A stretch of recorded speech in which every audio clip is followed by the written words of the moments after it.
illusion of seclusion, this illusion of inclusion, and this illusion of security. And because people think they are included and secure, make our own freedom a priority in our lives. So you got people that dilly dab in the movement. All right, sure. Now that's how you start off a broadcast with the African Warrior Coalition, okay? Already with the marching orders coming in. Live on here, Do the Knowledge Radio. Peace and Black Power family. Welcome to another episode of Do the Knowledge Radio. Place where knowledge is born. This is your host, Knowledge Born Online. I told y'all that the Warriors showing up. I know some of y'all a little shook, but they gonna take it easy on y'all today. I don't know what's gonna happen in the whirlwind. Today we're gonna be a little light. So let's get acquainted with this coalition that's here assembled. Y'all take a few minutes to introduce yourself. We'll begin with Baba Aleous, and we'll work in order. Baba Aleous, Baba Oba, Baba Bomani, Baba Imhotep, and Baba Omowale Africa.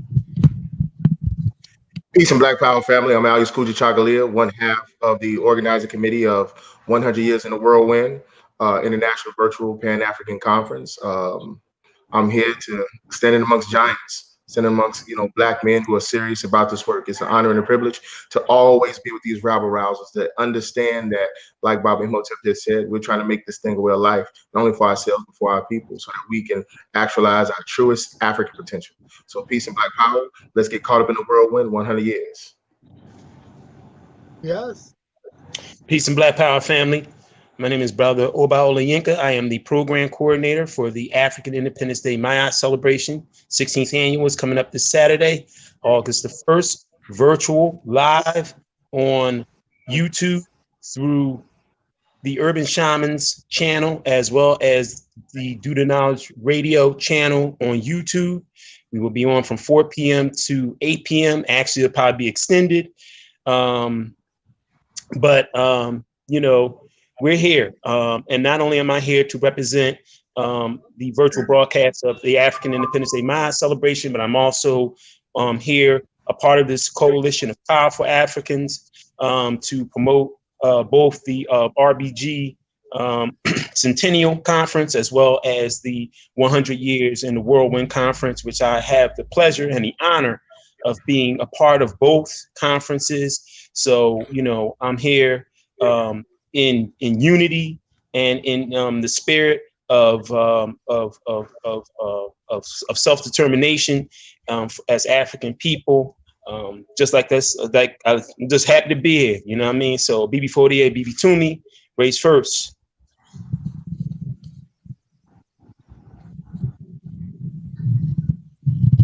Bomani, he might have got caught up in that clan of the whirlwind. So we go with Baba Imhotep. BB48 family, Hotep, race first. I'm Baba Imhotep, founder of PLM, and I'm also the minister of operation of PLM. I'm here today to be a part of this monumental and instrumental discussion, so I can bring a little bit more clarity surrounding the event that I'm a part of, which is the Race First Rally, taking place in Baltimore City on August the 16th at 2 p.m. And as we get more into this discussion, I will talk more about, the vision, the thoughts behind it, and what we're seeking to achieve by doing a Race First Rally. Hotep family, this is Brother Omowale, the former president of Marcus Garvey's UNIA and ACL Division 121, current vice Shanuti of Afrocentricity International, the Philadelphia chapter, and the lead organizer for the RBG Centennial Conference Planning Committee.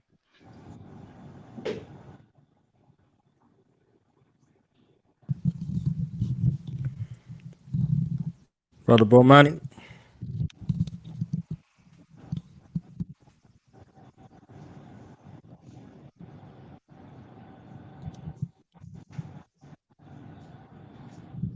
You might be multitasking.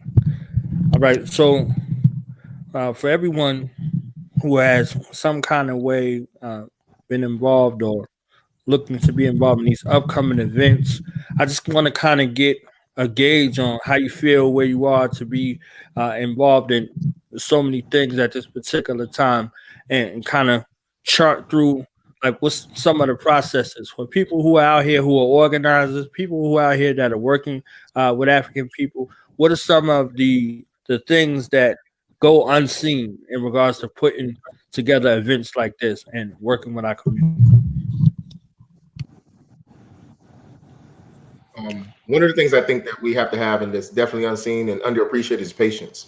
Trying to organize something that is going to span the test of time. You got to have patience trying to organize everyone, making sure everybody's on one accord, making sure everything runs smoothly.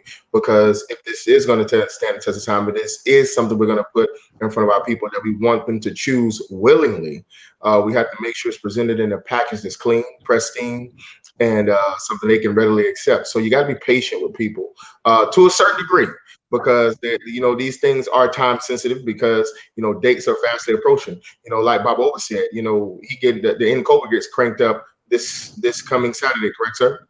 Yes, sir. So some things have to be time sensitive. So you have to be willing to disconnect and move on without brothers and sisters who can't necessarily get on the train and keep it pushing. So I think that you got to have patience. But it comes a time where you got to kind of move in a different direction when people can't necessarily see the vision that you're trying to help produce.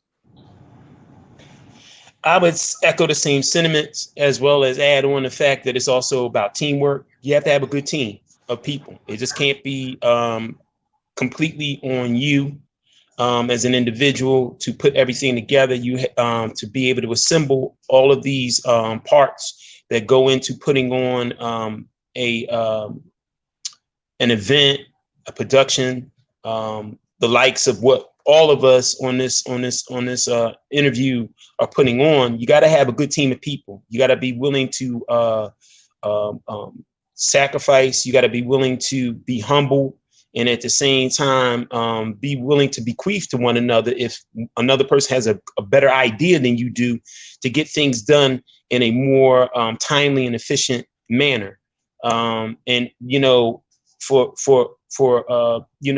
the organizing committee I'm a part of, we're very, very small in number, but we have very, very committed people and dedicated individuals, who I work with, who I've been working with now, going on 6 years now, as of Saturday, to put together what we put together. So you all have to really be on the same page. Those individuals I'm speaking of, those who are working with you, have to really be on the same page as much as possible. There may be a few differences here and there, but not allow for those differences to totally consume the byproduct that you're putting out, because this is really not about one particular individual. This is about everybody, and that's what I love about what Baba Imhotep's saying. This is, the Race First rally is not his. It's for the people. It's for African people. It's for the community. And this is what I'm doing it for, the community, not to boost my ego or to boost or to brag or to make myself seem greater than the next individual. It's really for the community. This is what we've been doing for the last 15 years, now going on 16 years, and we continue to do it. So it's not about me. It's not about another individual. It's really about us as a people, as a collective of African people doing what we do in the name of sovereignty and liberation. Yeah, I would say I would definitely, echo the sentiments of the brothers before me, that this process has been a lot of duality. I've been both energetic and tired at the same time. The amount of work that has just gone into getting things where they are so far, it has definitely been a lot of sleepless nights. The other night, I found myself, I don't know what time it was. It may have been around midnight, but I saw that Brother Aleous was on Facebook, and I just felt the urge to send the brother a message and say, bro, make sure you're taking care of your health, because, we are all managing families and a bunch of other different responsibilities. But, as Baba Imhotep said, when this thing is a part of your life and the way that you live your life, you have to make room for all of it. So I really am thankful for the fact that We have a strong team of organizers, behind the scenes that are bringing, their skill sets in the whirlwind, so to speak. And I'm thankful for the fact that in many ways, many of them have trusted me when I initially casted what I saw the vision in terms of what it could be for a conference. And right away, I think a lot of them saw the significance of this moment and just brought their skill sets to the table. A lot of stuff that I absolutely could not, have done by myself, because quite frankly, I just don't have the skill set to do everything that's currently being done. So to answer your initial question, a lot of work. But again, I would say that I'm both energized and tired at the same time, but I'm definitely not about to stop. So what I would add to all of what the brothers have already expounded upon, I would say this. What I've come to realize is that behind the scenes, organizing first and foremost is a science. Organizing is a science. It's a unique discipline, and it requires specific people to pull it off. So in most cases, whenever events are being put together, what people don't realize is never a lot of people that's really involved in organizing. It's a small amount of individuals who really understand the necessity of coming together and seeing a vision through. So the people that see the end product, it appears as if this was an easy task. It appears as if there was no challenges involved because you see the end result. No, it was most definitely challenging, but because we understand the necessity of organizing, we was able to see it through. And we made sure that the event or the outcomes were what we expected them to be. So people think it was easy, but we see it through because this is our life. And we accept the challenges. We accept, the expectations that's associated with this lifestyle that we have chosen to live. So for us, yeah, it's a walk in the park, but at the same time, it's challenging because it demands a lot. You got to move pieces around. You got to be up late nights, early morning. You got to revamp. You got to revise. You got to get in conversations. You got to call people. You got to email. You have to text people. So there's a lot that's going into all those pieces so you can produce this outcome.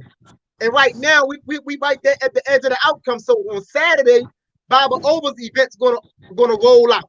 Then the following week, you got the other event that's gonna RBG gonna roll out. Then the week after that, you got the 100 Years in the Whirlwind and the race rally rolling out. So we making it happen because we understand this is what we must do.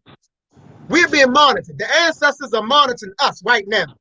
So when we come back home, we're going to come home in good standing. They're going to say, we were pleased with your work. We're not going to come back home and be frowned upon. Because we understood that this is what we have inherited as Black men. This is our job. This is our task. And we just stepping up to the plate. Okay, so normally these events that we put together, I don't know if the Race First Rally is something physical or virtual, but by and large, a lot of these events are physical. What's the shift in regards to approaching this events like this in this magnitude with this kind of significance from a virtual perspective? I shoot that to Brother Aleous first, and then anybody else who want to add on can add on.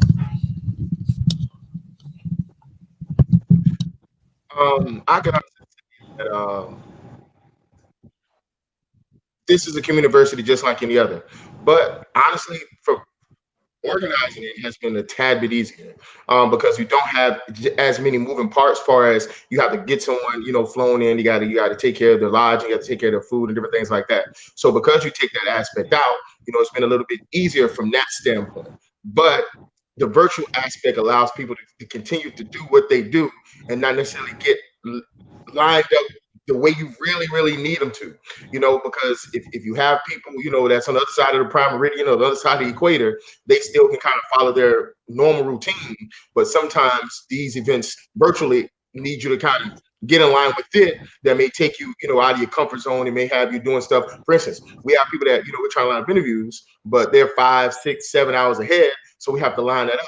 if they can't get early in the morning, you know, they have to make that sacrifice to give us 10, 15 minutes, you know, later in the evening, and that cuts into their sleep time. So, you know, I think that far as them, the intangibles, as far as moving people about, that's taken out doing it virtually. But, you know, doing it virtually allows everyone to kind of keep doing the same thing. They're in their natural routine. So, you know, that focus, that crystal, that laser focus that we need them to have, you know, I think is missing sometimes. So, you know, you got to kind of push them and urge them because they're used to doing things a certain way.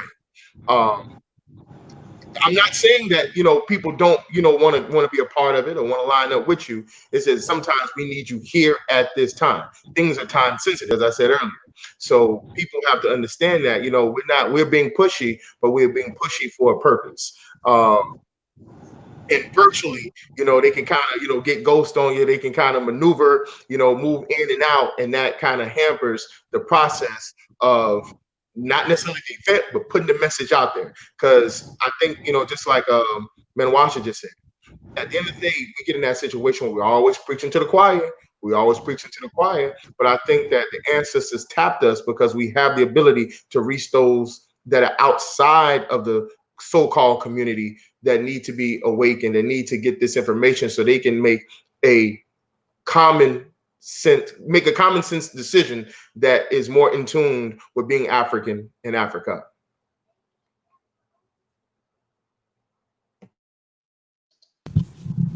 Yeah, so Brother Oba, I know you're doing something virtual. You want to go, brother, or I can.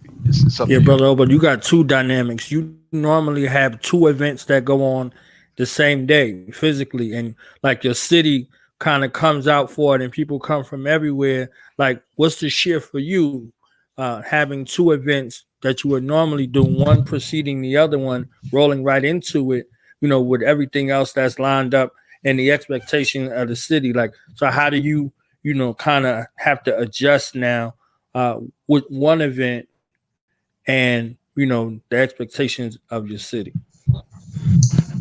Yeah, that's been difficult because, you know, we do the Junkanoo first, and, you know, our Pan-African Do for Self Junkanoo. And because everything went virtual, we weren't able to do it this year at all. And that's kind of, you know, hard to duplicate in a virtual space. In a real space, it's easy, you know. But like Brother Aleous said, you know, you don't have to go through, you know, the licensing, the permits, the, you know, getting the park and going through the city of Philadelphia to get certain, you know, things together, going to certain municipalities to pay, you know, for the usage of space and stuff like that. So it makes it a little bit easier to do it virtual. But because we weren't able to do it, you know, in real time this year because of, you know, this pandemic, you know, we had to, you know, fully kind of X out the Junkanoo this year. And that's hard because a lot of people really enjoy being a part of the Junkanoo. That particular parade is really the opening to African Independence Day. So we had to cut that. The vendors are hurt by it, although we've went virtual with the marketplace this year, but we don't nearly have as many vendors as we have had in the past because of this, you know, this pandemic. So it's been difficult in that sense because we rely on the vendors. You know, vendors bring people bring money, people spend with the vendors, and the vendors pay us for space. So, you know, really the vendors help us financially greatly, but this year we weren't able to rely on them because of the, you know, current situation that we're in. So we've had to change a lot of things around the performances, you know, not so much the speakers, but the performers, you know what I mean? The performers and things of that nature. Everybody was not able to perform virtually. They don't have the capability of doing that. And we can't have them perform in real time because of the conditions that we're in. So we had to kind of limit the amount of performers that were able to perform in a space in their homes or wherever they're going to perform at that had the capability and sound to be able to perform where they're at. So it's changed everything around. But in spite of it all, you know, just, you know, working together, especially with your self-knowledge, you know, and you know, and basically going out here and fishing and recruiting and getting people who want to be a part of African Independence Day because it's growing and people really just want to get involved now. It's easier to go out and ask people, you know, do you want to speak or do you want to perform? And they're like, yeah, you know, they jump at the chance. Whereas though that wasn't the case the first 3, 4, 5 years, you know, of the existence of African Independence Day. Now everybody wants to, you know, get on. You know, it's been a thing now where although it's not going to be an 8-hour event, but more or less a 4+ hour event, it's still going to be great in the virtual space that we've created for it. And definitely, you know, we thank you as an organizing committee on Knowledge, because you've really helped us to really bring, you know, this event about this year.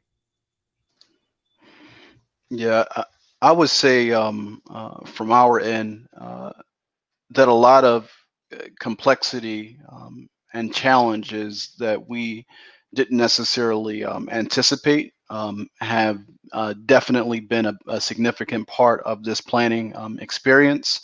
And first and foremost, I would argue that the timeline for planning has probably been like one of the biggest challenges, because typically, you know, when you're looking to pull off a conference, it's something that you plan anywhere from 2 years to, you know, 6 months in advance. And that wasn't the case for us. Initially, we were supposed to be doing an event in Philly called the Garveytown Arts and Cultural Expo, where it was going to be a live festival where we renamed the section of the city that we're located. The plan was to rename it from Germantown to Garveytown, right? If you're from Philly, everybody refers to Germantown as G-Town. And our argument was that, you know, 99% of the people here are African. There aren't any Germans in this, you know, particular part of the section of the city, so it shouldn't be referred to as Germantown.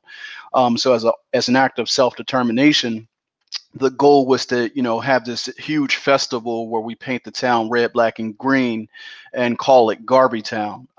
But with COVID-19, our plans got changed. So the first, I guess, monkey wrench that got through into our operation is annually our organization, Afrocentricity International, we have something called AI Week, where from Malcolm X Day to African Liberation Day, so that's May 19th through the 25th, we do a week of activities to really capture and re-energize that revolutionary spirit of our people.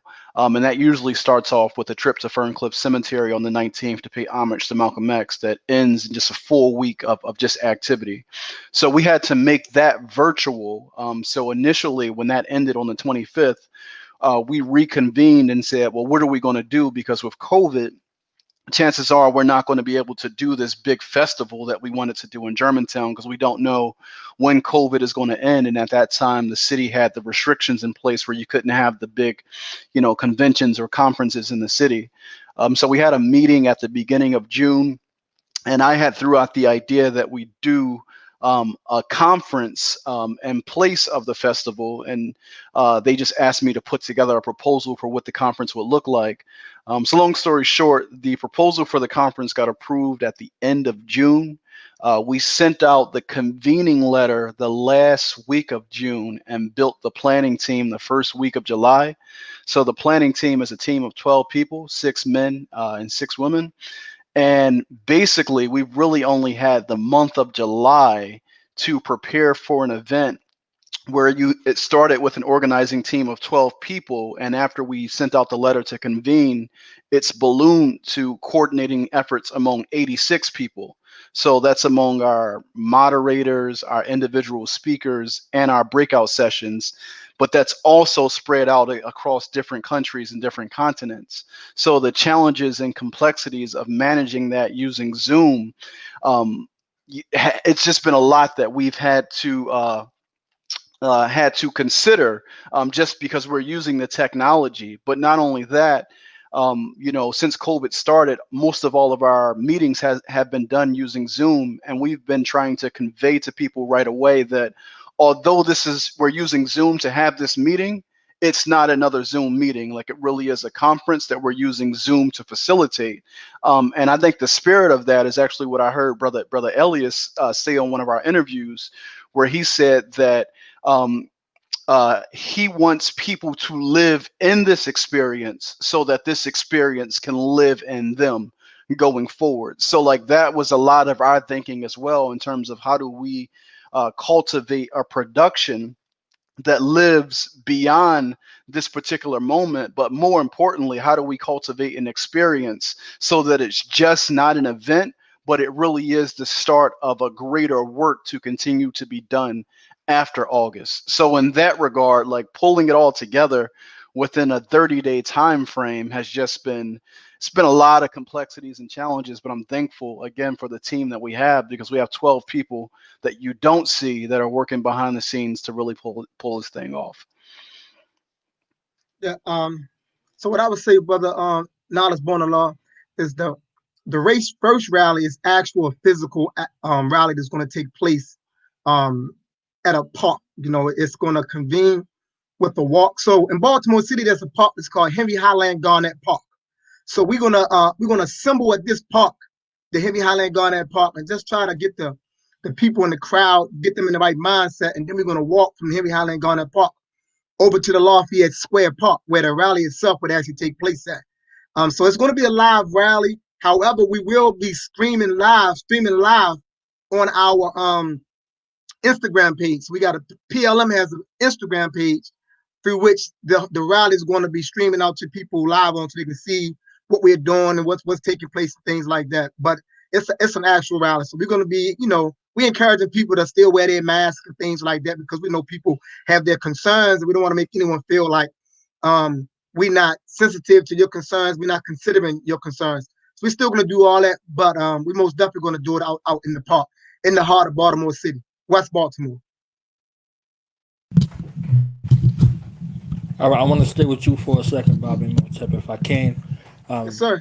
We know PLM from over the years, but for the laymen that are out there, can we get into that, and can we kind of unpack that a little bit if we could? Yes. So PLM, that's pretty much Pan-African Liberation Movement, and that's the organization that I founded. I founded this organization in 1995. I was incarcerated when I founded PLM. I was in the super maximum security prison in Baltimore City, serving 20 years, and I was fed up. You know, I was fed up with how the officers was carrying it. You know, they was torturing us in this particular institution at the time. And Supermax, you know, they took all my clothes off, we threw me in the hole, and they had these extremely real powerful blowers, cold blowers, and they would turn them on in the wintertime and put you in there, and you would be handcuffed, you would be shackled, nothing in there, and they would leave you in there for weeks. And so they subjected that, they put me in there. But I knew the intentions was to really break my spirit. And so what I did while I was there, I just prayed up. I stayed prayed up to the ancestors, and I just said, like give me the vision. What I need to know, how to beat these people, man, how to get out of this situation. When I came out the hole, it came to me. It was like, you know, build the organization. You know, build the organization that's going to be 100% about African people, but yet still revolutionary. So I began to organize in 1995. I came home from prison in 2004, hit the ground running, and everything else is history after that. So PLM, you know, we based out of Baltimore, Pan-African Revolutionary Organization, Africa Senate 100%. My position is this right here. My position is that we don't need nobody else's ideologies. That's my position. You know, I stand on that. I think everything we need, we already got. You know what I'm saying? I'm not into trying to mix spiritual systems. I'm not into none of that. You know what I'm saying? It's 100% Africa. If you want spirituality, go to Africa. You want economics, go to Africa. You want governance, go to Africa. You want engineering, go to Africa. That's my position. And that's what I teach, and that's what I stand on. Some people say it's narrow-minded, but I don't have a problem being called narrow-minded around that right there. Because I know at the end of the day, Africa laid the foundation to everything in the world. And Africa is going to be our salvation, is Africa. So some of the things we do in PLM, we got a study class, the African Awareness and Critical Thinking Study Class. The emphasis is African history and culture. We have a nonprofit youth organization, the Urban Youth Initiative Project, children ages 6 to 12. We have an early childhood center, education system, Watoto Development System, Watoto Development Center. And the children are ages 6 months to 5 years of age. You know, everything is about Africa. You know, there's a whole bunch that we do. I'm not gonna get into all that because that's not what this show is about. But I did want to just oblige you and, you know, engage it a little bit. But that's PLM. I'm definitely thankful for that. And, you know, we've seen the work and supported the work in every way that we can. You know, what we've seen virtually, but we always know that there's a whole bunch of work that goes in behind the scenes. So I wanted to give credence and ode to these powerful institutions that we already have in existence. Because one challenge for me, I see with a lot of organizers, is they act like they have to reinvent the wheel. So instead of doubling down on something that's already in existence, that's already, you know, a proven model, a proven success model, you know, we want I'm the one who started this, or I'm the one who started that, and we get all of that stuff, you know, kind of into those things, and they convolute and overshadow the work of the ones that's already been in the trenches working. So, you know, finding a place to fit in, and oftentimes a lot of people don't even know. So this brings an awareness to things that are already in place, you know, things that's happening, and not even just on a local scale, on a global scale. You know, people got membership all over the planet. You know, wherever Africans are, this is needed. You know, so this is a fine example of that. So I just wanted to spend a moment for that. So if we could go through each event and kind of put the vision piece together. What's the vision behind each event? So we just take the time, and again, we'll start with Bob Aleous, and we work our way around.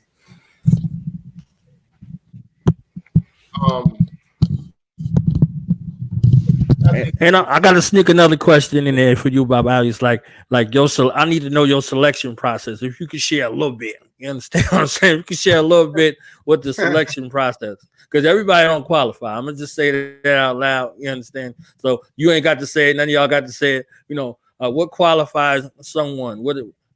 How do you make the cut to be in these places? Okay, that's a fair question. So I think my answer is going to be a little different.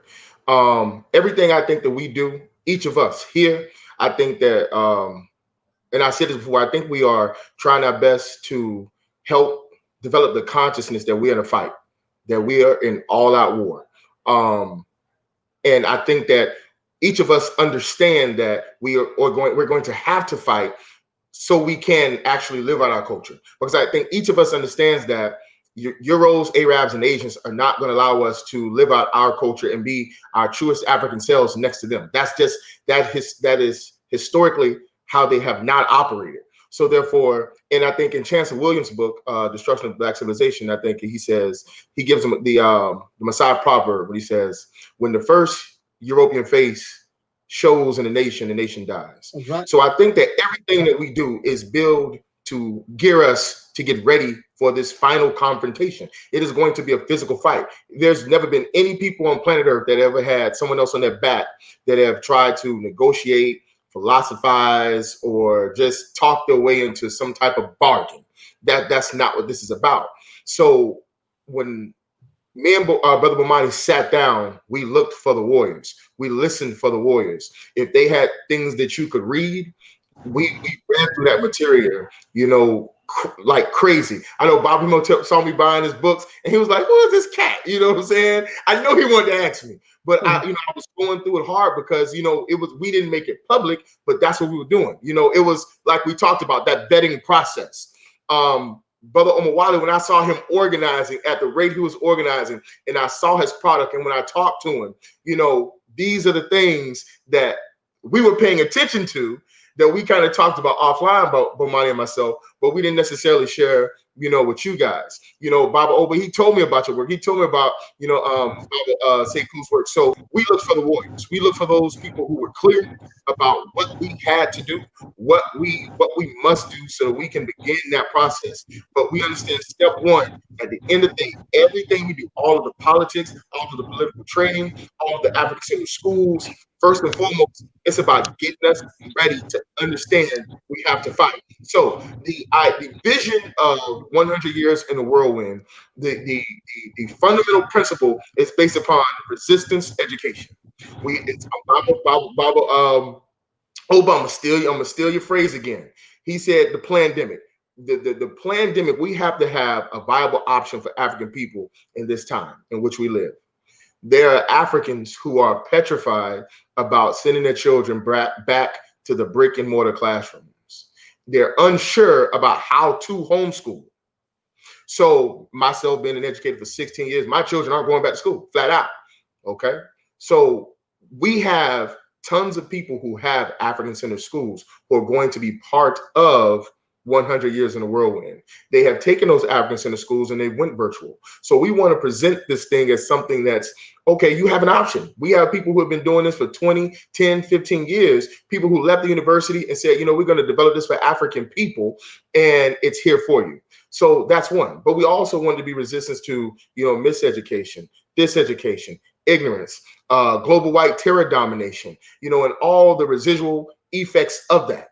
So from my perspective, and speaking with Brother Bomani, that's what the fundamental principle that 100 Years in the Whirlwind stands on, because we felt as if we keep that as the fundamental principle, we still are honoring the resistance of Black August. We still are honoring the axioms of Garvey. We still are walking, on the footsteps or standing on the shoulders, of the immortal prophet Nat Turner. Because if we know better and we know how to build and we know how to organize, then it is our responsibility to then, build it, present it to the people so they can have a viable African option. So I know I said a lot, but I mean, that was how we did it. We looked for the warriors. I know Bobby Imhotep was like, who is this cat? Keep posting my work. And I ordered, I was ordering this book so fast and I was reading through it. And I know Bob was like, who is he? But honestly, it was me, trying to make sure, because you're in Baltimore, I'm in Tampa, so I had to see. And from how I understand it and how Baba Baruti explains it, every time you put out a work, that is a political statement. And from each of your books that I read, you were clear, and your political statement was clear. Your sole purpose is about African liberation, flat out. All that other stuff is good for somebody else, but that's how you stand. So that's what we search for. That's what we look for.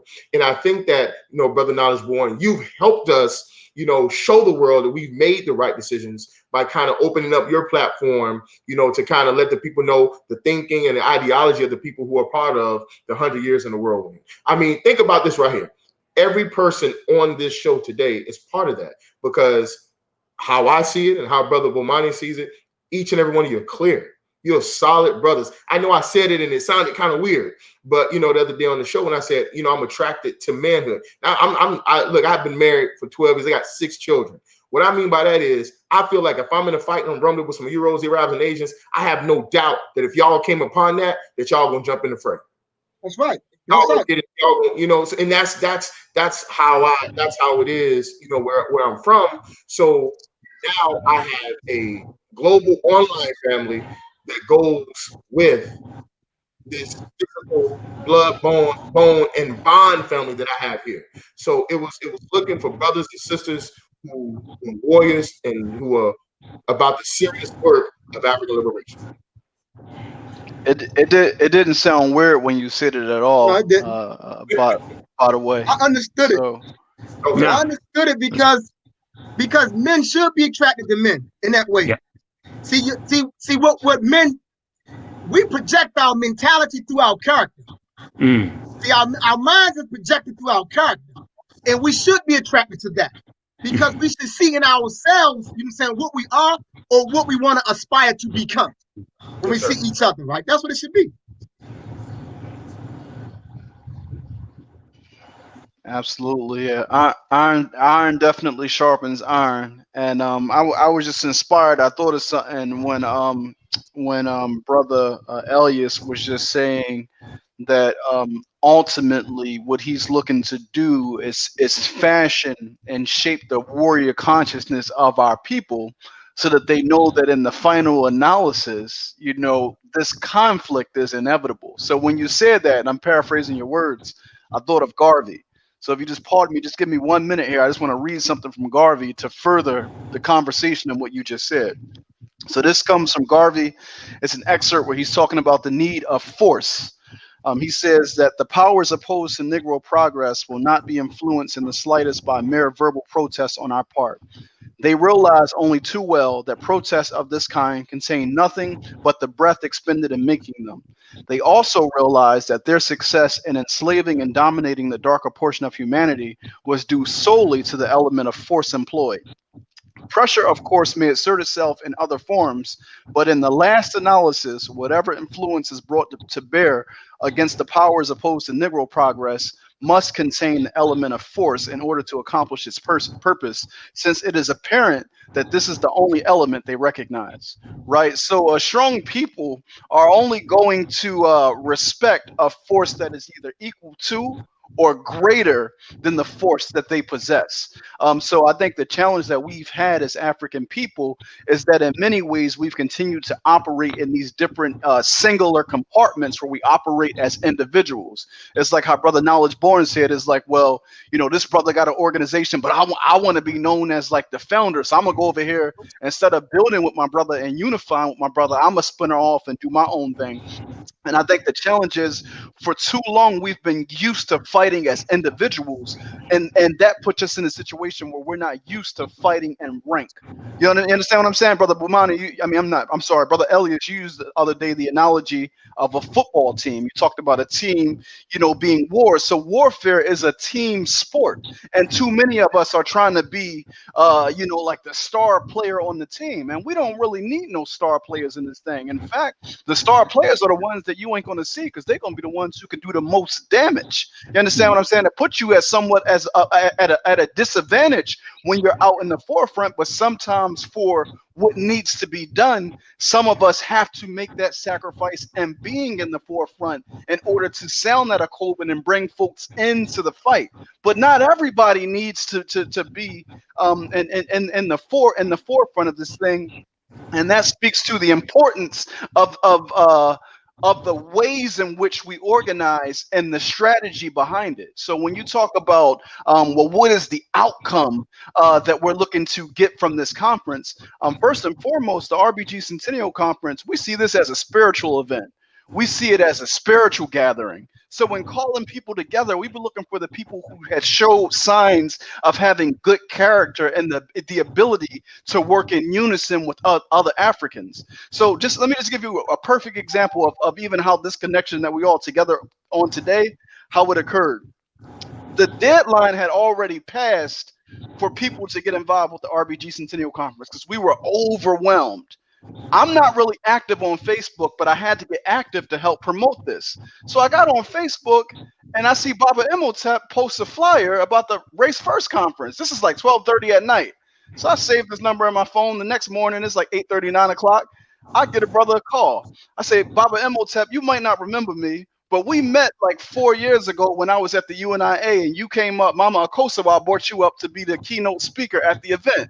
Listen, I saw your event that you're doing, and I would like for you to be a part of what we're doing as well, because I think that there's more strength in us coming together. So he says to me, oh, that's dope. Do you know United Front?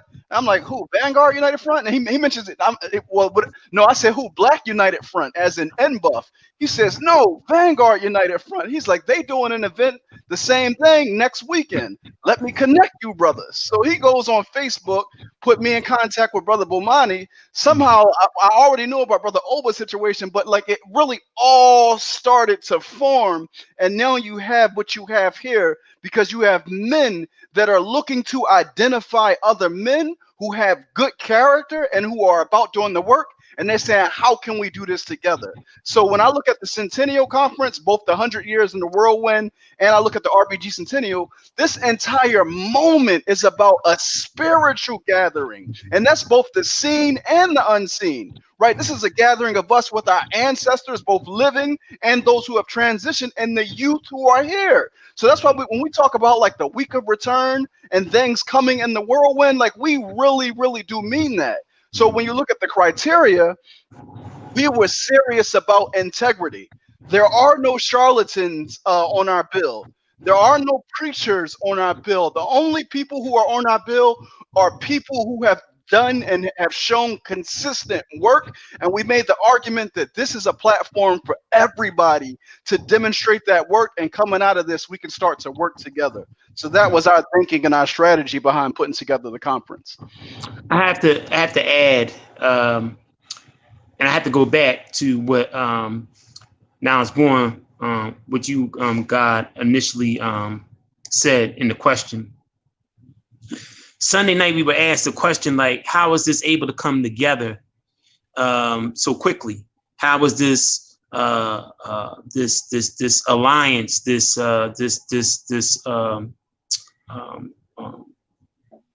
coalition able to come together? And it came together organically. And the reason why it came together organically, and this is a beautiful statement, once again, got to borrow from Baba Imhotep, was because of the fact that there were no egos. You know, you don't got no, as I said on the radio Sunday as well, you don't have no papas here.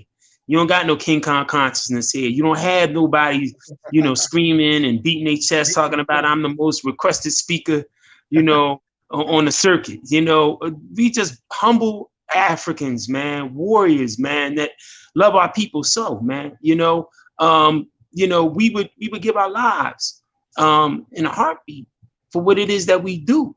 You know, this is what we do each and every day, you know, and it's a beautiful thing, man. You know, I more and more as the days go by and as all of these events draw near, I know the ancestors are with us. I know Baba Amos Wilson is with us. I know Baba Khalid Muhammad is with us. I know Queen Araminta, Mama Harriet Tubman is with us. I know Mama Fannie Lou Hamer is with us. I know Baba Omowale, Malcolm X is with us. I know Baba Marcus Garvey, Mosiah Garvey, Honorable Marcus Mosiah Garvey is with us. I know that Baba John Henry Clark is with us. I know that Baba Chancellor Williams is with us. I know the ancestors are with us, man. I know they're behind us, they're with us, they're working through us. And that it's just a historic moment, man. I'm just so overwhelmed to be a part of it, to be a part of what is going to take place in just a few days. You know, someone was asking me, oh, do I feel pressure because African Independence Day is the first up the bat? And I said, no, actually, you know, the N'Cobra Conference, we can't forget about the N'Cobra National Conference that they're having starting on Friday and Saturday. It concludes, and what's going to take place there, because that's talking about what it is that is owed to Africans. What is not only what, you know, this country owes Africans, but what do Africans owe ourselves? You know, the question of equity, not equality. You know, these are the things that we're discussing with these, with what's happening at that conference. But do I have pressure as far as African Independence Day is concerned? I said no, because I have the ancestors at my back, man. You know, I'm in the whirlwind now. You know what I'm saying? I'm in the whirlwind. You know what I mean? And we're going to be going so fast and at such a terrific rate of speed that we're going to be in the eye of that whirlwind, man. You know, and I'm just so happy to be a part of something much larger than me, much larger than African Independence Day. I'm happy to be a part of this 100-year commemoration. I'm happy to be a part of Black August. I'm just happy to be a part of this movement for real critical change. You know, so it's just beautiful, man. It's just beautiful. Yes. So in terms of the race first rally for me, it came about as a vision. It was a vision, and that vision came from me actually just really paying attention to. Let me back up. I believe that we as a people are living in what I define as being historic times. I believe these time periods that we're living in are very historic if you can pay attention to them. And I'm talking about within the last 20 years. Like, these are some serious times.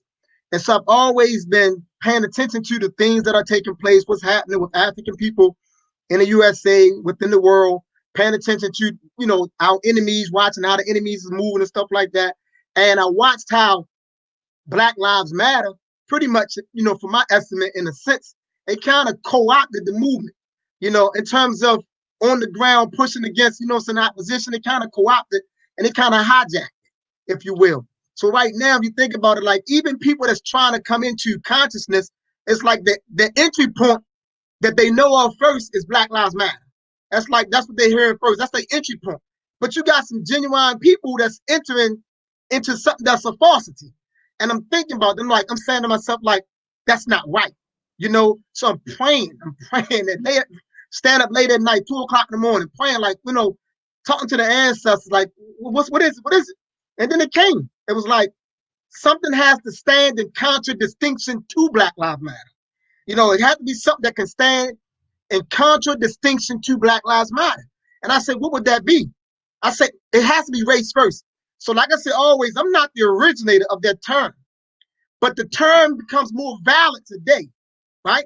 Because so many of our people have not prioritized us, because it have not been made, enough emphasis have not been placed upon prioritizing around who and what we are, for the most part, at a grassroots level, from a point of view where as though the brothers and the sisters on the block that's on the corner can just hear that and they can relate to that. You know what I'm saying? So race first. So for me, race first becomes, in this time period, it becomes a definitive declaration. It becomes a definitive declaration. It becomes a ritual wherein we are declaring the essentiality of our existence. And within race first, we are stating that anything that threatens our race at any level is a problem. We're not going to come and sit down with you and plead with you and say, you should respect us. We saying through race first, we're saying that the blows you deliver are the blows that you will receive. That's what we're saying. That's race first in this time period. It's no more pleading. We've done that already. So we can't keep perpetuating the mantra of pleading. So we're going to make a definitive statement, race first. We have a natural right to preserve our existence in this world, and that's what we're going to do through race first. You throw a blow, be prepared to receive a blow. But only the warriors are going to take race first, though. Because we're not playing any games. Only the ones that's true, only the ones that's tried and tested and ready are the ones that's going to take race first. That's it. And that's how we got to be. You know what I'm saying? If you ain't ready for this move over here, cool, go back over there. You know what I'm saying? The ones that's going to stand on this side over here, we saying we ready. We ready. And we know what needs to be done, and we ready to do that. So and what I want to come out of this rally is like my brother Omowale says, this is spiritual. This for us is spiritual. And that's the reason why it's going to start with a libation and prayer. A libation and prayer. We're going to bring our ancestors right there with us. We're going to pour in that energy. We're going to invoke that spirit. So when we say Shaka Zulu, we invoke the Shaka Zulu. We're not just saying it because we call it a name. It's an invocation. You know what I'm saying?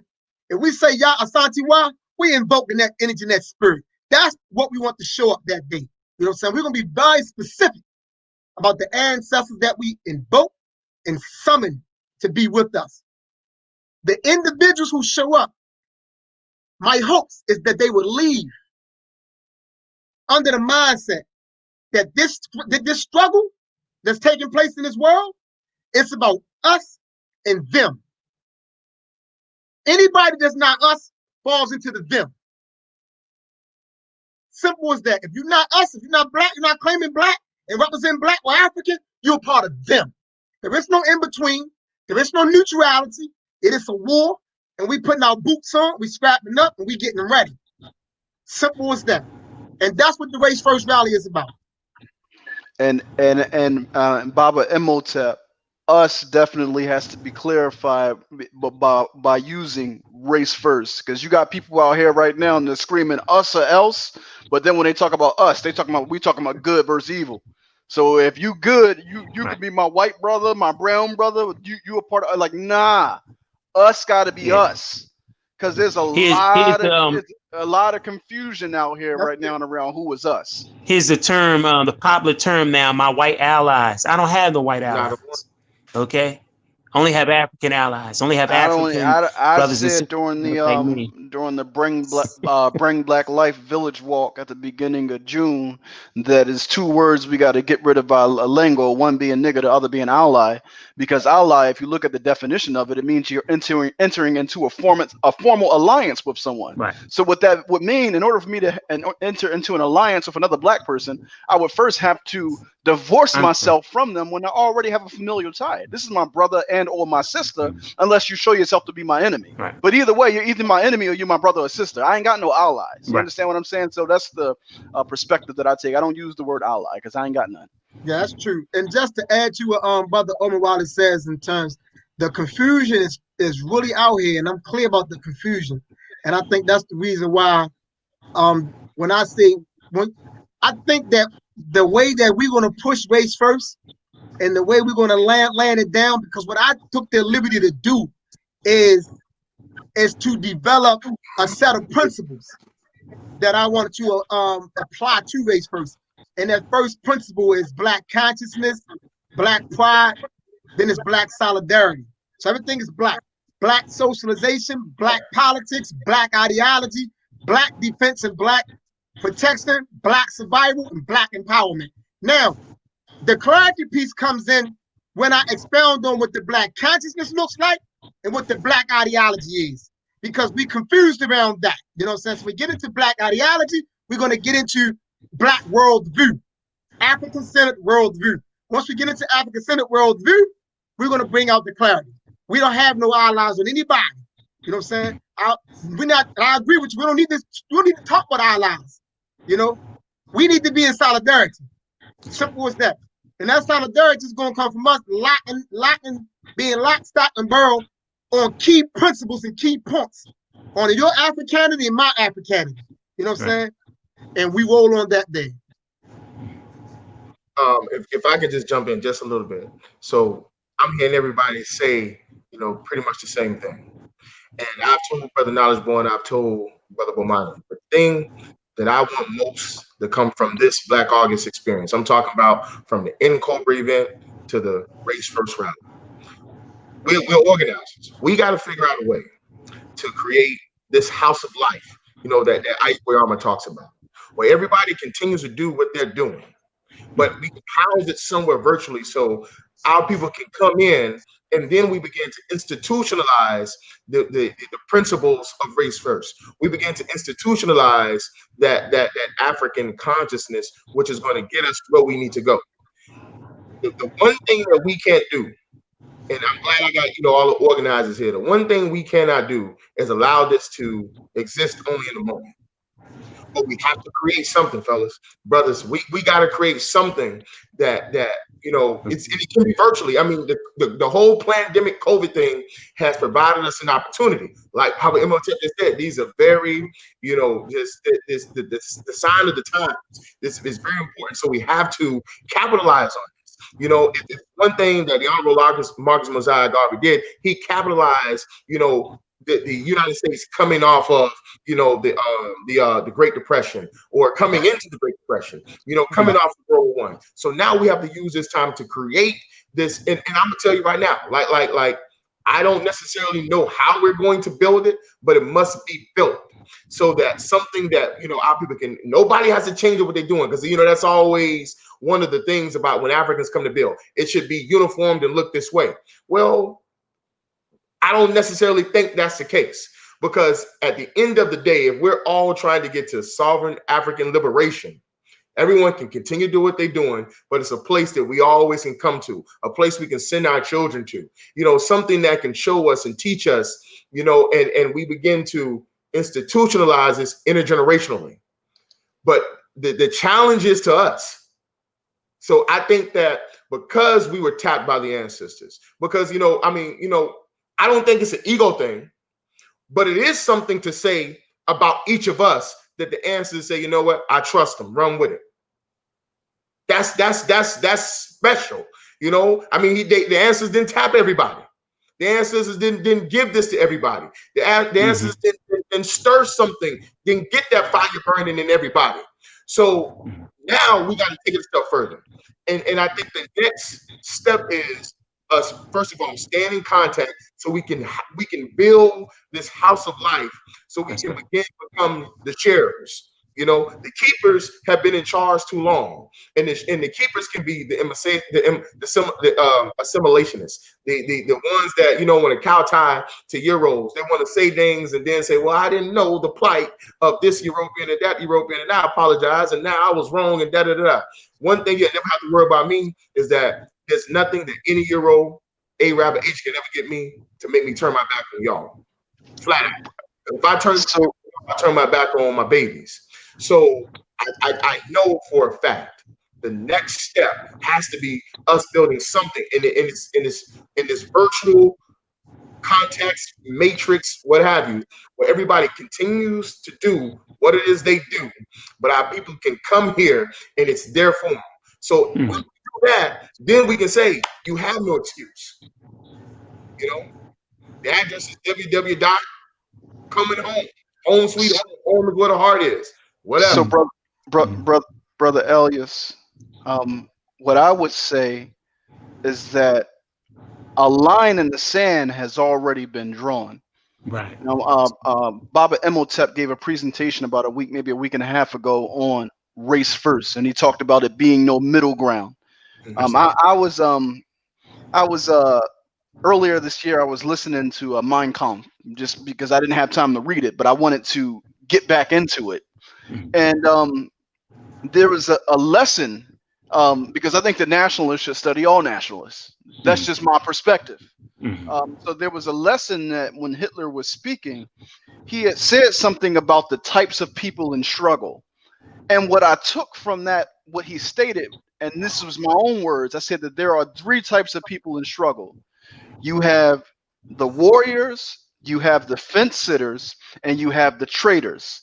The job of the warrior is to call the fence sitter into the fight so that they can reveal themselves to be warriors or traitors, because you can't have those middle ground folks, because they are all potential enemies. So you got to know where people stand. So that's why at this moment it's so necessary that we draw a line in the sand so people can show who they are. That's my perspective. The second thing, and you talking about creating this house of life, I would argue that the formations are already occurring within the whirlwind. But what we have to do, and is what we're doing now, is to connect the dots, right? But not only do we have to connect the dots, we have to establish the rules of engagement. Because we all are called, but we're called from different perspectives and different angles. Because when you talk about a nation and or sovereignty, you might have a perspective, like for an example, Brother Rich, he likes to always test me. So when we were on the call the other night, he mentioned something about land. Now, we didn't really have a chance to tease that out, but even if we differed on that perspective, what are the rules of engagement so that you continue to move forward in the way that you're moving?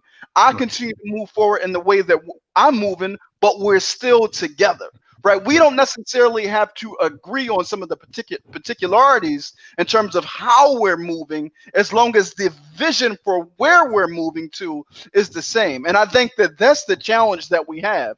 I always use the equation of I-95. And if you get on I-95 at Pennsylvania, Pennsylvania is slavery and Florida is sovereignty. A lot of people want to get off somewhere in Virginia, meaning in the land of comfort, right? They're not really trying to travel to where you're trying to go, because that road gets a little bit rough.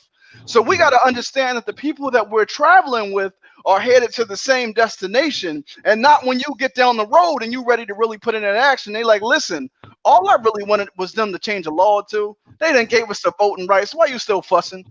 You understand what I'm saying? So I think that as long as we're on that same page, the formations are occurring, and that's what you see in a movement. A movement is a movement of organizations, and you know that due to the repression and the suppression of our organizational infrastructure, a lot of that was damaged coming out of the 60s, but you see it being built back up, right? So now even our understanding of leadership once again has to change, because people are looking for this so-called leader of the race or this black messiah, when our understanding of leadership can no longer be afforded to be divorced from organization. So leadership has to be within the realms of organizing an organization. So I'm a Shanuti. right? A Shanudi means a noble one. So within Afrocentricity International, that's the role that I play. I'm not the leader of the race, but I exercise a leadership function within this organization that was created to serve the race, right? I think that that's the difference when we're talking about the formation. So it's now, how does Afrocentricity International connect with PLM? Because PLM is doing something that, you know what, they might do that better than us. So there's no need to recreate the wheel, and vice versa. But it's about that communication and that coordination occurring so that we can better share resources and intel. Our enemies gather intel. The French are giving the United States. It was the British who alerted the United States about Garvey. The British sent over a document in 1919 and said, hey, you have an agitator among you stirring up people, and he's a threat to our colonies. Y'all need to do something about him. So we in the movement have to be able to develop and share intel, and that requires communication, coordination, and we have to have some rules of engagement so that we don't have no friendly fire going on, because that don't make no sense. And I think that we're more intelligent than that. So I think that that's what we see happening right now on the battlefield. So I just wanted to point that out. That line has been drawn in the sand, and that's why I totally agree with, what Baba Imhotep said. It's either you're one of us or you're one of them. And you have to clearly define what side of that line that you're on. It's been drawn, the idea of us doing what we're doing, as I said before, and I said it last week, I think, it's just, I said it to Sonetta. I said, it's about just connecting the dots now and recognizing, like you said, that one group may do something a little bit better than the other group, a little bit different than the other group, but it's more effective in how they do it than how we're doing it. And being able to learn how to defer and know and understand that we're not good at that. Allow for them to take the lead on what it is that they do, because they're fine, because I find that how they do it, they're more effective in that process. They get better results out of it than we do. And it's not about ego, it's about checking it, man. If we're really serious about our liberation, if we're really serious about sovereignty, these things have to be put into place. But to go back to what was said earlier, it really comes down to that bottom line. If you're not one of us, you're one of them. It's about what side of that line do you stand on, and only you can determine what side of that line that's been drawn in the sand that you stand on.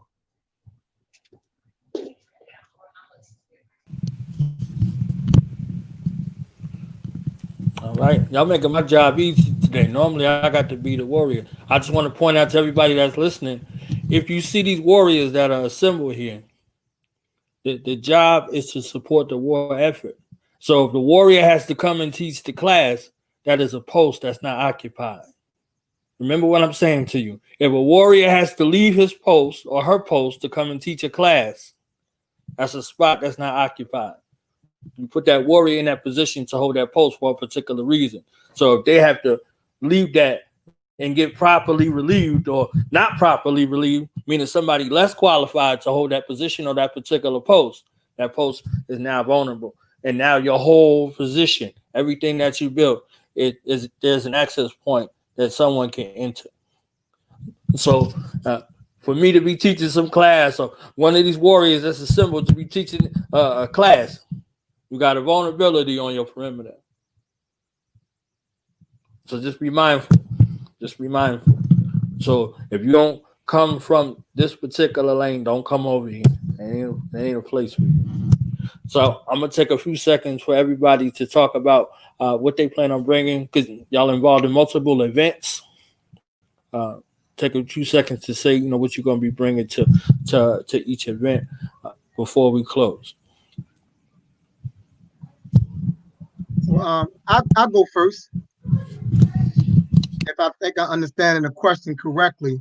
So I'm a presenter at two of the events that's taking place, in addition to being part of the organizing of the Race First Rally. So in terms of the first one, Omowale, the Centennial, I'm going to do a presentation on Race First, and part of my presentation will cover some of the language that Garvey used around race first, but at the same time, I'm gonna bring in some of my own stuff about how I understand race first and how I think it can be applied today, so we can be effective at doing the things that we need to do. Because I believe this right here. I think that we're dealing with a time period where Europeans have played a lot of games with the language that they use, and a lot of our people fall into that. What I mean is that we tend to subscribe to all of their definitions and concepts and ideals.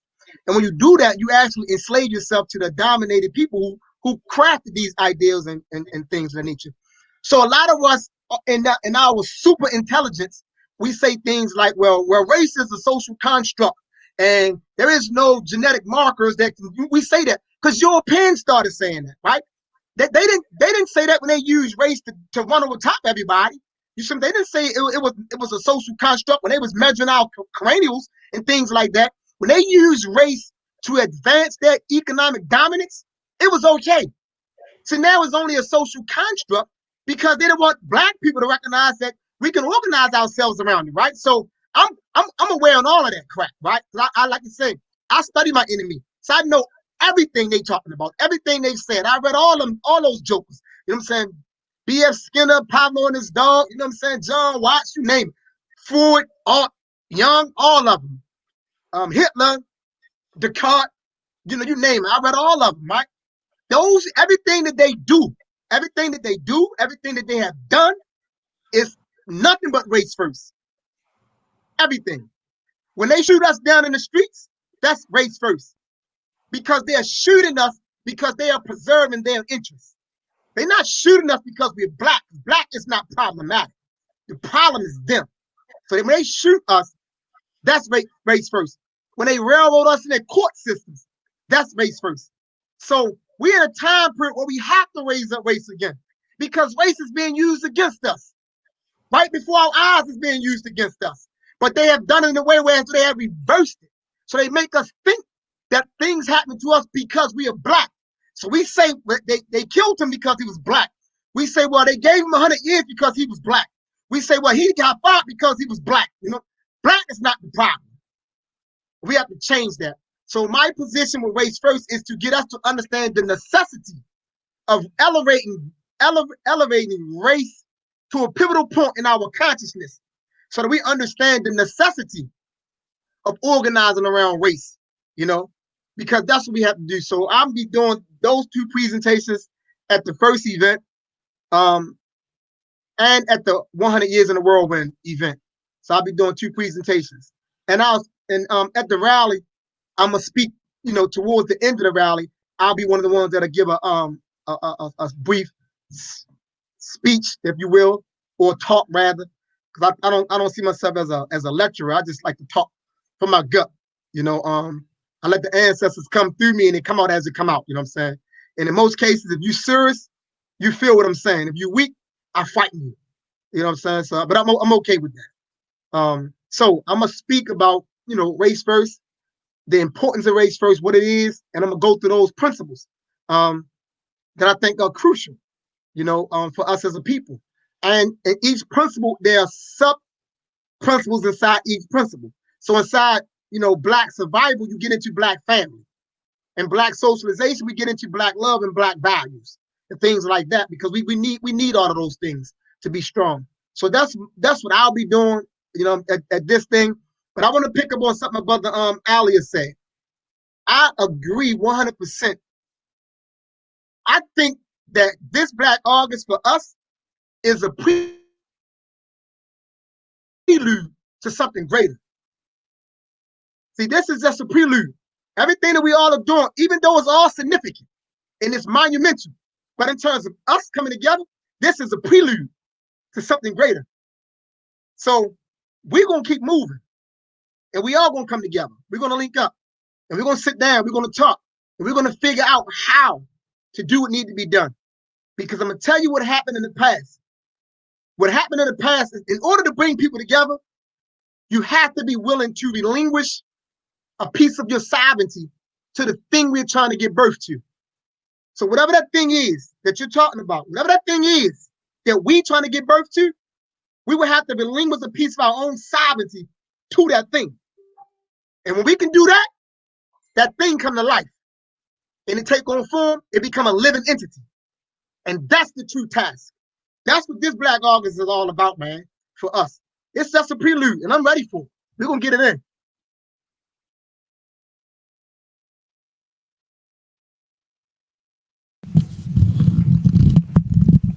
Omowale. Yeah, absolutely. Going into Black August, when we were strategizing behind the scenes, one of the things that came up very early on was this concept of prelude to the Whirlwind. So I had got invited on to my brother Shaka Raj channel in July because he was doing this prelude to the month of Mosiah, prelude to Mosiah, where he was having folks come on every Wednesday to speak on Garvey. So I spoke last Wednesday and his prelude to Mosiah, but it's something that he created at the beginning of June. So I already knew I would be doing it in July. So when we were planning, we kind of borrowed from his energy and said, okay, he's doing prelude to Mosiah.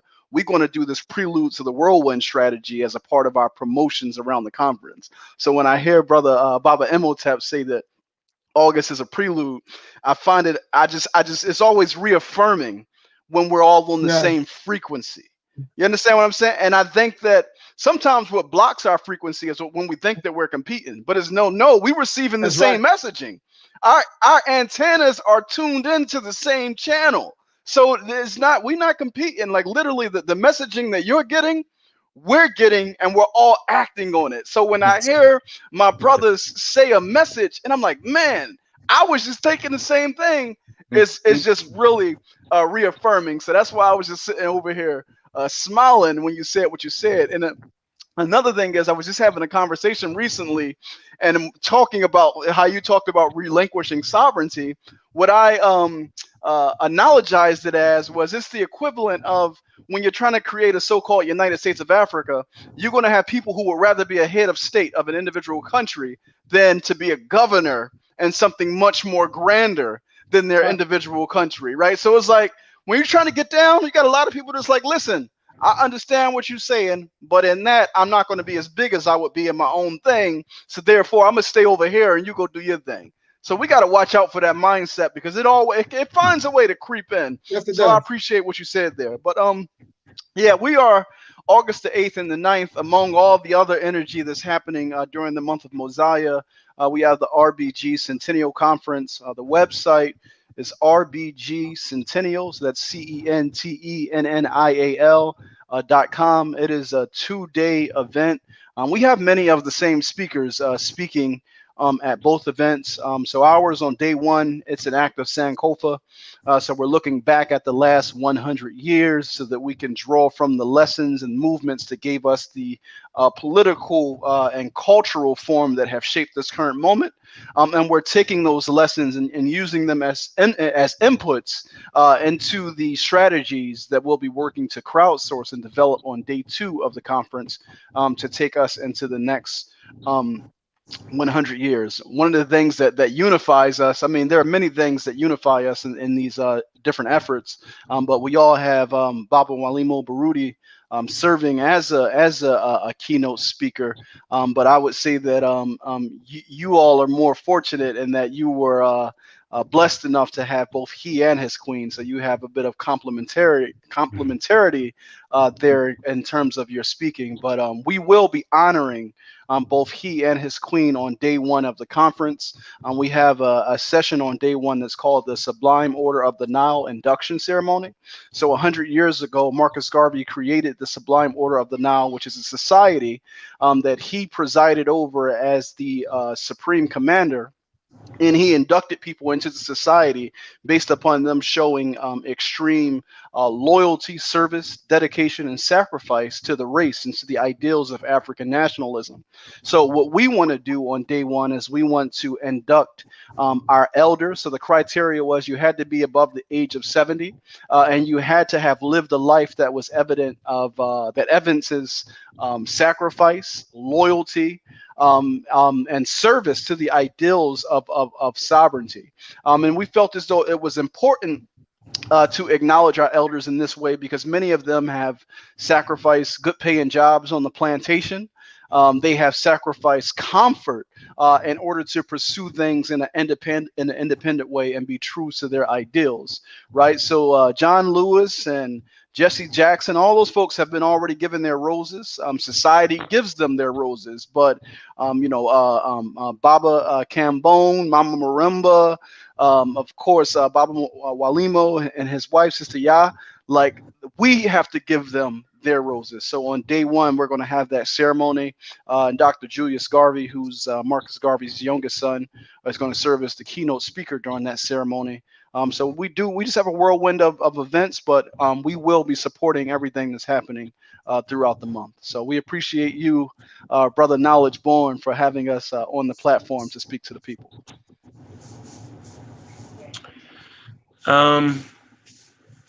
Man, I just sit here overwhelmed, man, just completely overwhelmed, but I definitely will keep it together. As you know, Saturday, we're preparing for the virtual broadcast of the 16th Annual African Independence Ma'at Celebration. This year's theme is Culture is Our Immune System for 2020.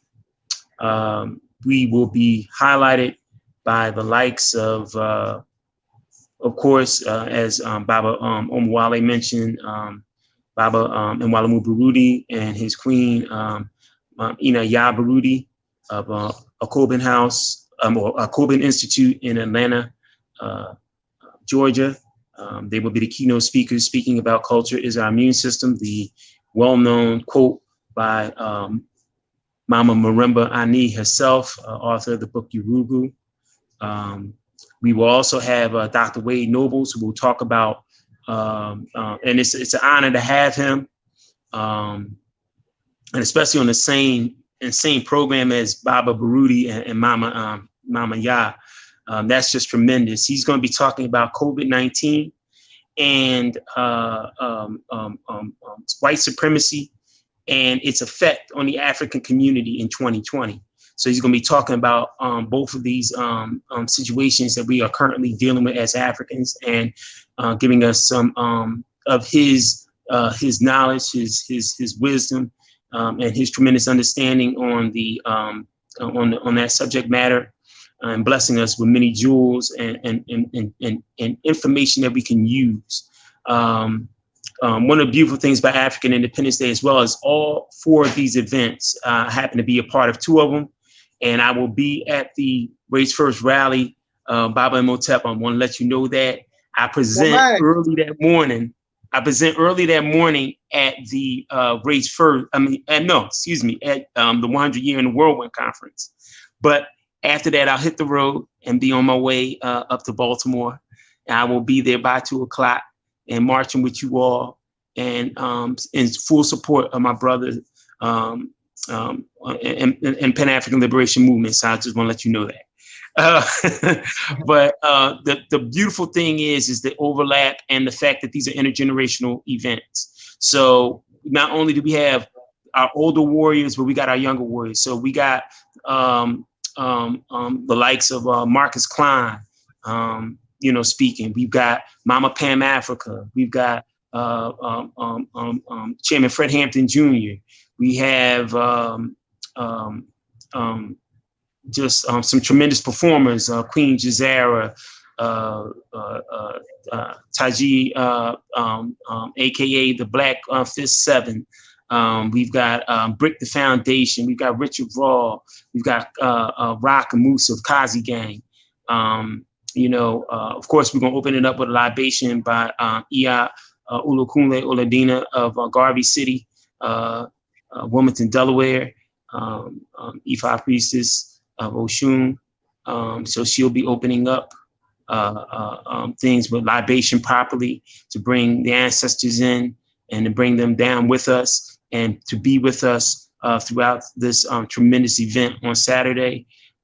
So you can watch it live on YouTube, on the Do the Knowledge radio channel, as well as the Urban Shamans channel from 4 to 8 p.m. And we'll be on early for our show, of course, the Sonic Ngoma, with a prelude show, a prelude to African Independence Day, Ma'at Celebration 2020, as we'll look back at the last 5 years of this 16-year event, with highlights of some of the best speeches and some of the best performances in the last 5 years at this tremendous celebration, which is now beginning to be not only known in Philadelphia, but all over the country. So we're bringing everybody in for that.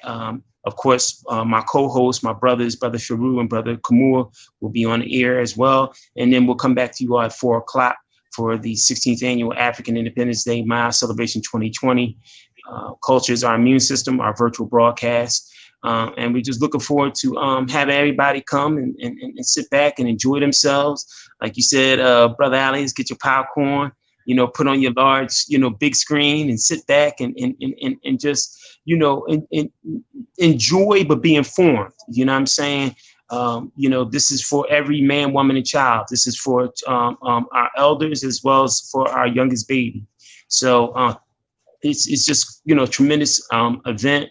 And I'm just glad to be a part of opening up the 100th year commemoration of the red, black, and green, the African liberation flag, as well as Black August, remembering Brother George and John Jackson, remembering the Haitian Revolution, remembering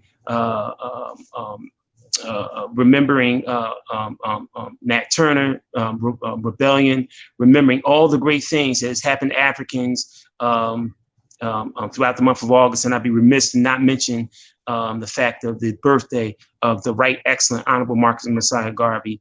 And I'm a proud member of the UNIA, ACL Division 121 right here in the city of Philadelphia. Very, very proud to be a member of the UNIA. So with that, like I said, I'll see y'all Saturday. And actually, I'll be on Friday back on Doing the Knowledge Radio with a little recap. So that's it. Listening to Baba Oba speak, it kind of made me think of Iwa. In the beginning of Iwa, he quotes Baba Wade Nobles, and he talks about, when your grandmother goes in there to cook the bread, she takes some of that old bread and mixes with the new bread, because when you mix that old bread with the new bread, it's going to taste good.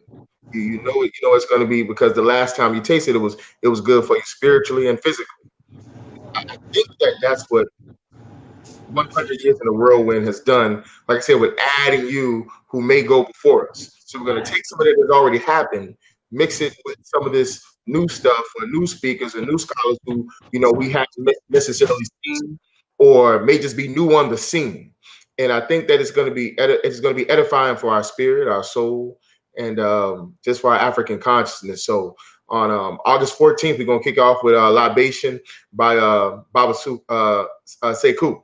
And a call to the ancestors, because like Baba Imhotep said, we want to invoke, which means to welcome. We need that spirit, and we want to be clear about which ancestors we call. We're not just trying to call people who, got beat up on bridges and, ticket laying down. We're not, this is not about them. This is Black August is one of the bloodiest months in the history of African people globally. That's right. That's right. And we want to make sure that we remember that. George Lester Jackson and Jonathan Peter Jackson were the crystallization of all of the things that happened. But, we want to be clear about, how we open, who we want, to surround this event, wrap us in that shroud of African protection, as we move forward. So, we're going to have about 9 breakout rooms. Then our keynote speaker for the 14th is Marcus Klein. Because again, we're speaking to resistance education, and what other person to do it than Marcus Klein. Then we're going to have a few more breakout rooms with different Africans, doing some workshops. And we probably will end that day with having a Harriet shotgun, the latest UF project, United Front Project release party, which I think is that going to be mastered by you, Brother Knowledge Born? You know it. So, and then we're going to try our best to get out of there. Hopefully, everybody had their feel, but they're ready for day 2. Day 2, we're going to begin with our keynote speaker, who is Mama Ya. Mama Ya is going to tell you, hey, at the end of the day, you got to have a Sankofian view to move forward. There is absolutely no possible way. I'm sorry. let me take a step back. We're going to begin our day with Sister Taj doing the opening that day, you know, with the libation and the calling of the ancestors, because we understand that you have to have a priest and a priestess. You have to have, you know, that Asar and Set. If you're not doing it that way, then you're doing it it's different. That's not how we do it. And then we'll have Mama Yah come on. We'll have we're going to have Field African Radio. They're going to do a podcast, and the focus of the podcast is going to be from Watts to Milwaukee. What's next? Because, you know, we have that righteous rage flowing, and then we kind of get, you know, lost because we have co-opters coming in, you know, giving us T-shirts out of HML and Target and different things like that. So we forget what we got into it about. We're going to have a few more breakout rooms, and then we're going to go with Back to Basics with Sister Nyamba Arende. And she's going to have on, I believe, Councilman Charles Barron and M1. It is the 20th anniversary of Get Free. So, you know, she's going to have some other sit-downs with some other different people who are going to come in and just, you know, just talk that real black talk. And then hopefully, you know, we'll be ready to, you know, end that day and people be ready, fired up for that last day. We're going to come back with Baba Sekou with our libation. And I believe on that first round of breakout classes on Sunday, we have Brother Omowale Africa. And then our second group, matter of fact, the list right here, I can look at right here. Yep, Omowale, you're in that first group of breakout rooms. And then we have Baba Oba coming in. And then we're going to have some spoken word artists. Again, we're trying our best to have every facet of our culture represented as best we can.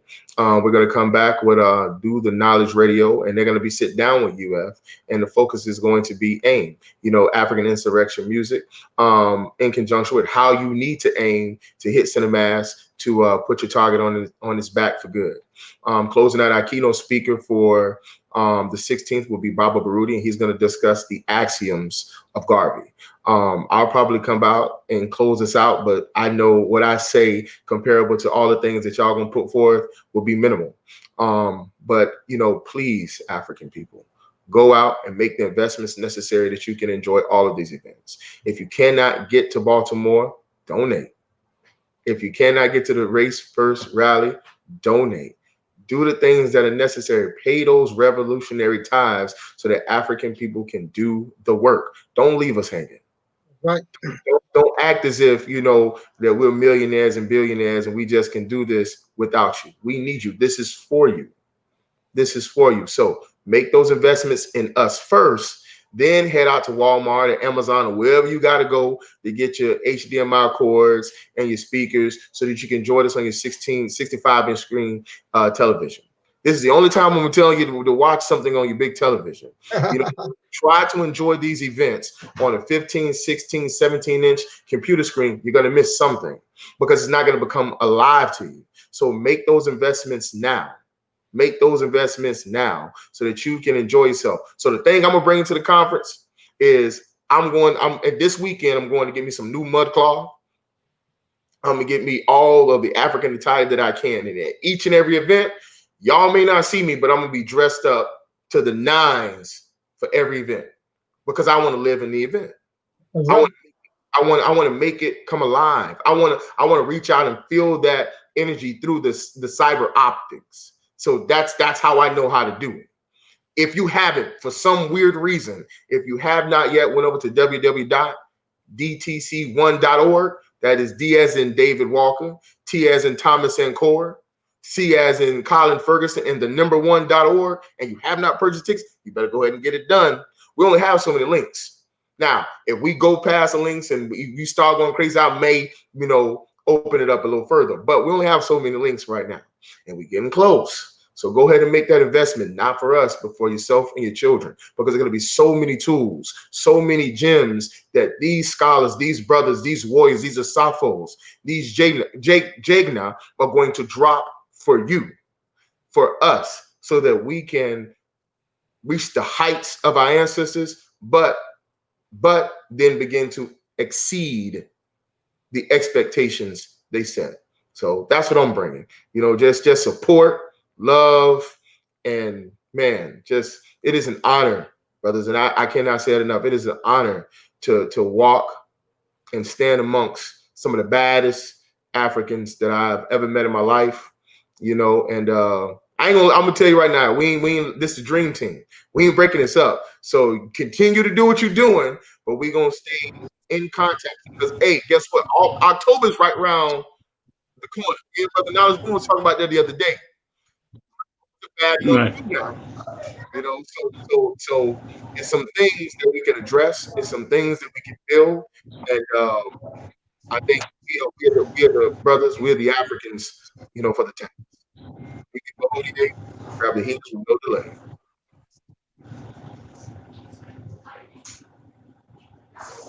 We are the ones that they've been waiting for. We are the ones that they've been waiting for. So, yeah.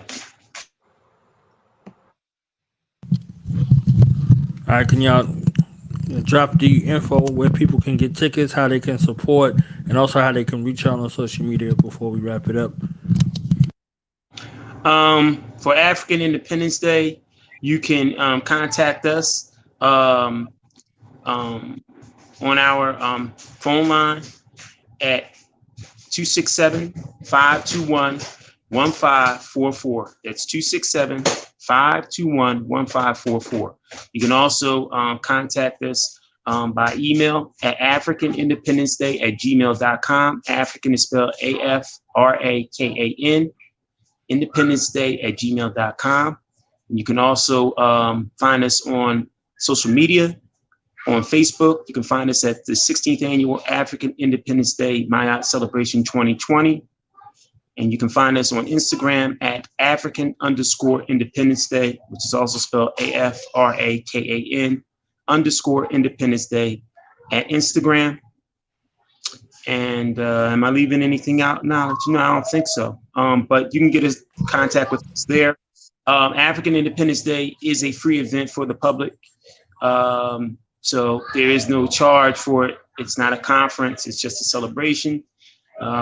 Almost like a nexus point to bring you into deeper, greater understanding of who and what you are. And it will actually be your entrance way into the whirlwind. So we're just the portal in which to enter the whirlwind. So but we look forward to seeing you all on Saturday at 4 p.m. and we'll get started at 11 a.m. right here on Do the Knowledge Radio. Yeah, the Race First Rally, August the 16th, Baltimore, Maryland. You can just reach out to me directly on Facebook if you're on Facebook at Baba Imhotep, or you can find me on Instagram under Baba Imhotep. You can just hit me on Facebook or send me an inbox. If you want to support the event in any way, just reach out to me. Like my brother Aleous said, that we most definitely need support. But at the end of the day, whether we get it or not, we're still going to do what we're going to do. We're going to find a way to do it. But if any of these events resonate with you and you see the significance of what we're doing, then get behind us. Give us that support. We can use it because we doing this work.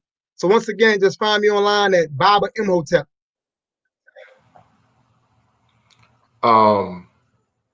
Again, if you're interested in the event, go to www.dtc1.org. If you want to keep up with updates and our different features of our different scholars, you can go to 100 Years in the Whirlwind on IG. You can, if you want to keep up with me, you can go to Dreptomaniacs 09, or you can follow me at Black Star Line Steamers. That's my other IG page. My Facebook page, the Aleous Chocolate, I'm gonna be honest with you, brothers, I keep it a little bit private because I have a lot of pictures of my family on there. So if I don't know you, like if you see my numbers are lower than 1,000. But the track page, the Dreptomaniacs TC track page, you always can go in there. I'll add you there, just a little more public.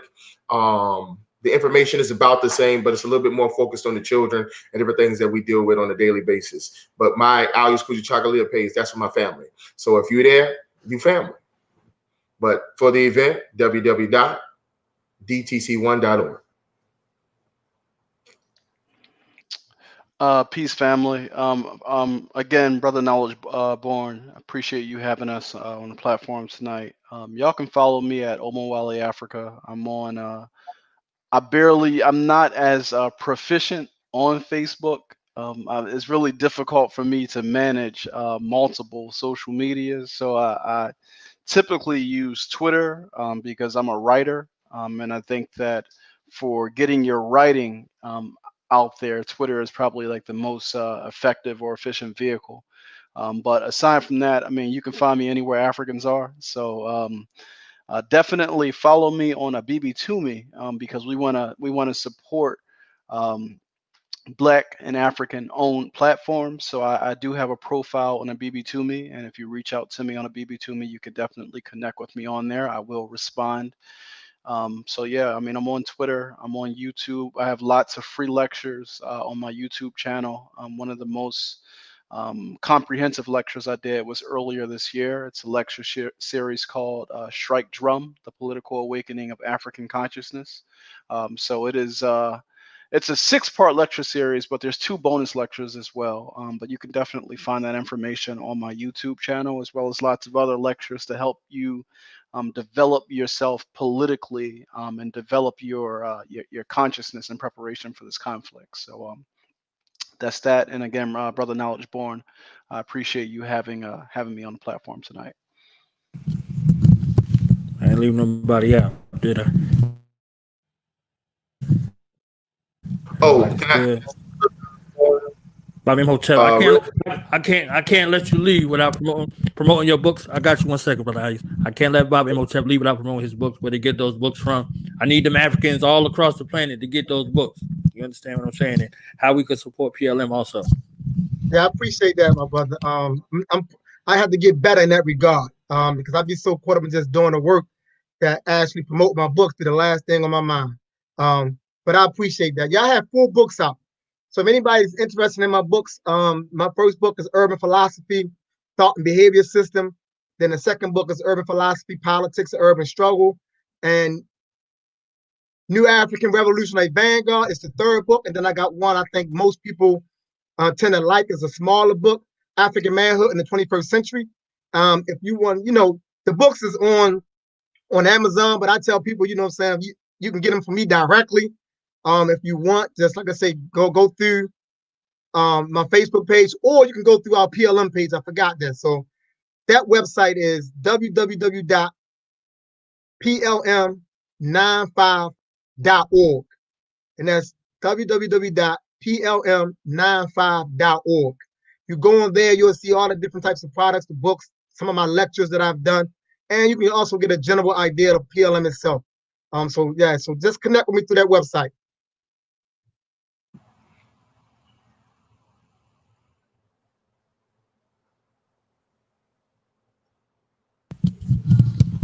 My bad, Robert Aleous. I was on the road. You understand? I was on the road.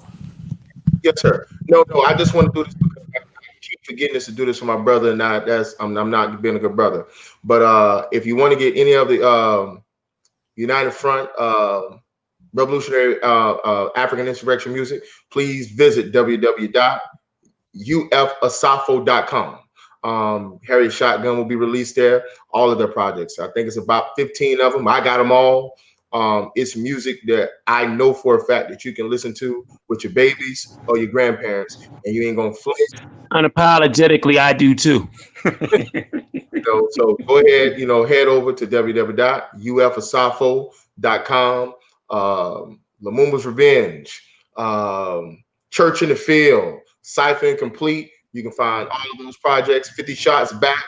That's right. From the original stuff to the latest. You can find it all there, and it's all timeless. So make sure that you go ahead and get all, like he said, all merchandise and all music.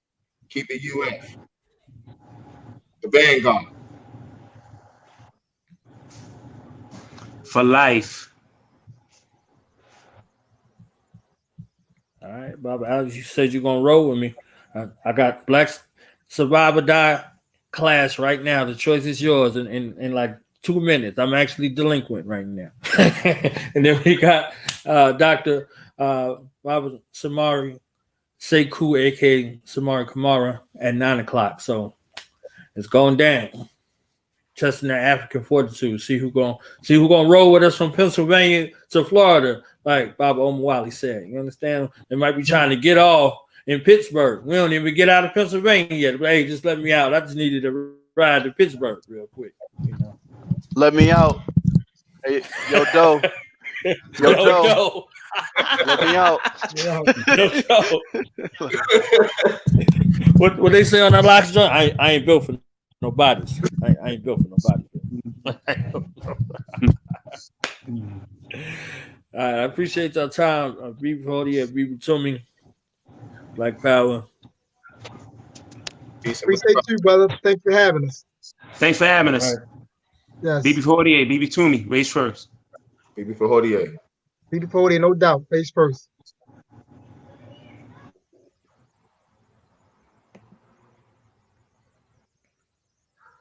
So we out. We got Black Survivor died clash by National Minister of Defense of the Black Riders Liberation Party, National Deputy Field Marshal, New Black Panther Party for Self-Defense under the leadership of National Chairwoman General Crystal Muhammad, speaking none other than the Black Dragon himself, Minister King Samir Shabazz, happening right here momentarily.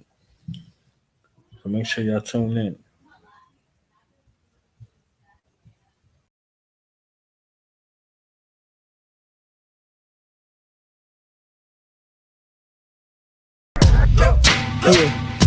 Yeah. Now we gonna tell them that in front. We tell them like this, yo. I'm an African. I'm a African. I'm an African. I'm a African. Yeah, y'all like that? No more. This man's mind is open. I'm an African. I'm a African. I'm an African. I'm a. Let's get back to the gritty best developed by recognizing the common enemy. Knowledge bomb. What's the science, baby?